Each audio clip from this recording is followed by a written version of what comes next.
প্রিয় দর্শক শ্রোতা, আসসালামু আলাইকুম এবং অনেক অনেক শুভকামনা সবার জন্য।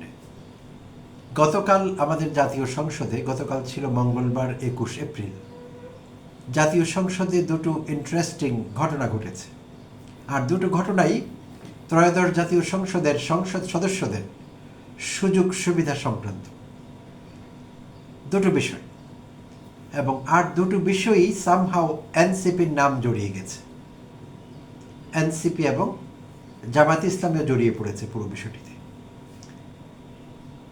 তো প্রথমটি হলো, গত 31 মার্চ এনসিপির সংসদ সদস্য জনাব আতিকুর রহমান সংসদে ফ্লোর নিয়ে একটি দাবি জানান। আর সেটি ছিল যে সংসদ সদস্যরা যখন উপজেলা পর্যায়ে ভিজিট করেন, তাদের বসবার কোনো জায়গা থাকে না, তাদের নির্দিষ্ট কোনো জায়গা নেই। তারা কোথায় বসে তাদের সংসদীয় এলাকার ভোটারদের সঙ্গে, লোকজনের সঙ্গে দেখা সাক্ষাৎ করবেন, এরকম নির্দিষ্ট কোনো জায়গা নেই। তো সেই বিষয়ে তিনি দৃষ্টি আকর্ষণ করেছিলেন সরকারের সংশ্লিষ্ট মহলের, এবং অনুরোধ করেছিলেন যাতে দেশব্যাপী সংসদ সদস্যদের জন্য উপজেলা পর্যায়ে একটি বসবার ব্যবস্থা করা হয়।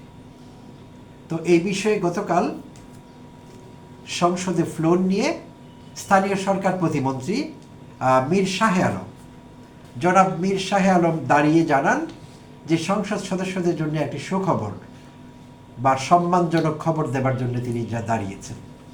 তো তিনি জানান যে একজন সংসদ সদস্যদের অনুরোধের পরিপ্রেক্ষিতে সরকার সিদ্ধান্ত নিয়েছে যে দেশের প্রত্যেকটি উপজেলায় উপজেলা পরিষদ কার্যালয়ের দোতলায় একটি অ্যাটাচড বাথরুম সহ ফার্নিশড একটি রুমের ব্যবস্থা করা হবে। এই বিষয়ে সরকার ইতিমধ্যে প্রজ্ঞাপন জারি করেছে বলে বলা হয়। সেখানে রুমটি রেডি করে দেওয়া হবে, যেখানে একটি অ্যাটাচড বাথরুম থাকবে এবং ফার্নিশড হবে রুমটি। যেই রুমে বসে এমপি কিংবা মন্ত্রী সংশ্লিষ্ট নির্বাচনী এলাকার তার আসনের তিনি সেখানে যখন উপজেলা ভিজিট করবেন, তিনি সেই রুমটি ব্যবহার করবেন। এবং বলা হয়েছে কোনো কোনো নির্বাচনী এলাকায় দুটো উপজেলা আছে, তো সেই ক্ষেত্রে প্রতি উপজেলার ক্ষেত্রে বিষয়টি প্রযোজ্য হবে। এরকম আলাদা আলাদা রুম উপজেলা পরিষদ কার্যালয়ের দোতলায় একটি রুম করে দিতে হবে। তো এই সংবাদটি তিনি শেয়ার করেন উপস্থিত সংসদ সদস্যদের সঙ্গে, জনাব শাহে আলম। আর তিনি প্রধানমন্ত্রী জনাব তারেক রহমানকে রিফার করে কথা বলেন যে তারেক রহমানের নির্দেশে যখন সে এনসিপি সংসদ সদস্য জনাব আতিকুর রহমান এই দাবিটি করেছিলেন 31 মার্চ, তখন প্রধানমন্ত্রী জনাব তারেক রহমান প্রতিমন্ত্রী শাহে আলম সাহেবকে এই বিষয়ে দায়িত্ব দেন। আর শাহে আলম সাহেব স্থানীয় সরকার মন্ত্রী জনাব ফখরুল ইসলাম আলমগীরের পরামর্শে এই ব্যবস্থা নিয়েছেন, এবং ইতিমধ্যে সরকারিভাবে প্রজ্ঞাপনও জারি করা হয়েছে বলে বলা হয়েছে। তো এটি একটি ভালো বিষয় আমি মনে করি, এটি দরকার ছিল। এটি কোনো বাড়াবাড়ি না, আর এটি কোনো বিলাসিতাও না। সংসদ সদস্যদের তাদের নির্বাচনী এলাকা ভিজিট করলে উপজেলা পর্যায়ে তাদের তো একটি বসবার কক্ষ থাকতেই পারে। তো এটি ঠিকই আছে মনে করি। এনসিপির তরুণ সাংসদ ঠিক দাবিটি করেছিলেন, আর সরকার তার সেই দাবি পূরণ করেছেন। তাতে করে সব সংসদ সদস্যরই সুবিধা হবে নির্বাচনী এলাকায়। তো এই গেল একটি বিষয়। আর এই বিষয়ে জনাব শাহে আলম কথা বলার পর হাসনাত আবদুল্লাহ ধন্যবাদ জানান। হাসনাত আবদুল্লাহ বলেন যে আমাদের এখন একটি বসবার জায়গা হয়েছে, এই বিষয়ে সরকারকে ধন্যবাদ জানাচ্ছি, তবে আমাদের এখন একটি গাড়ি হলে ভালো হয়। তিনি একটি গাড়ির দাবি জানান।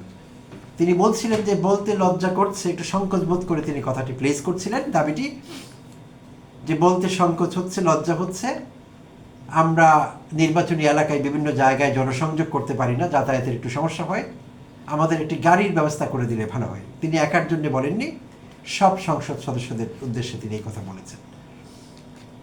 তো ইন্টারেস্টিংলি তার পরপরই স্বরাষ্ট্রমন্ত্রী জনাব সালাউদ্দিন আহমেদ তিনি দাঁড়িয়ে জানালেন,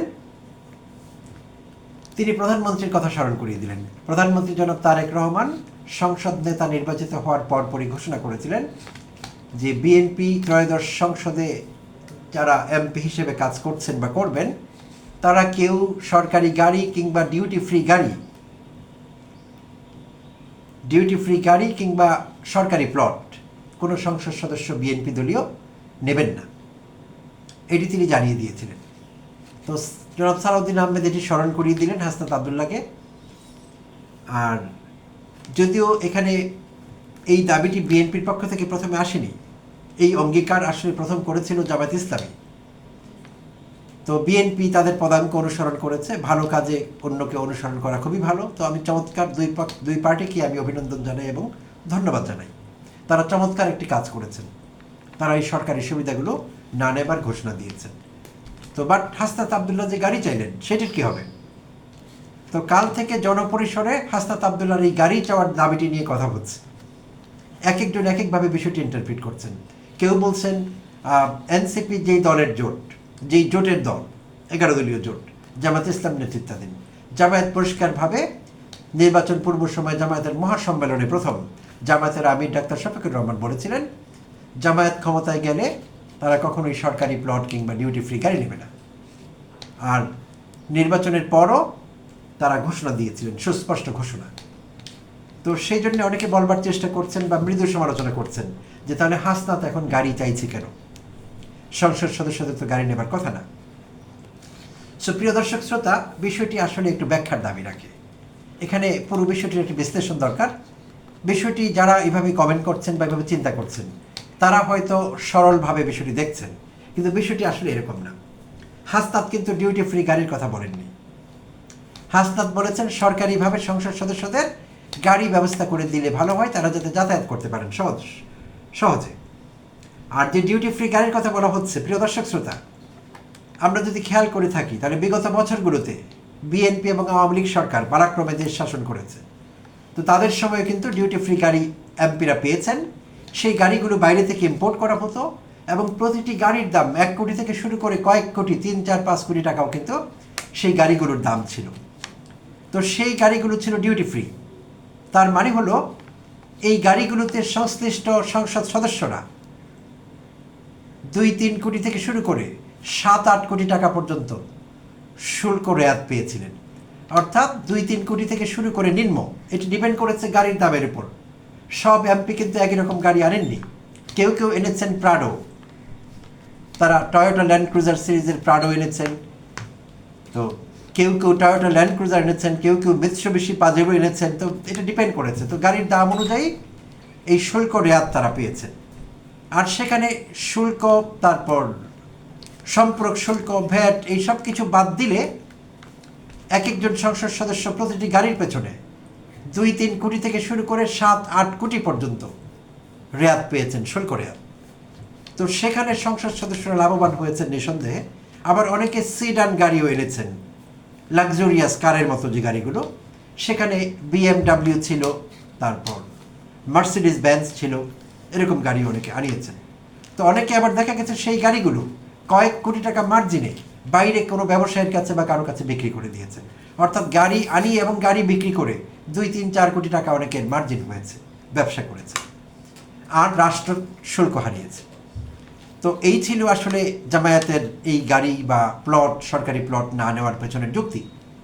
তো জনাব হাসনাত আবদুল্লাহ গতকাল যে দাবিটি করেছেন, তিনি একবারের জন্য বলেননি তিনি আবার শুল্কমুক্ত গাড়ি আমদানি অনুমতি চাইছেন না, তিনি শুধু গাড়ি চেয়েছেন।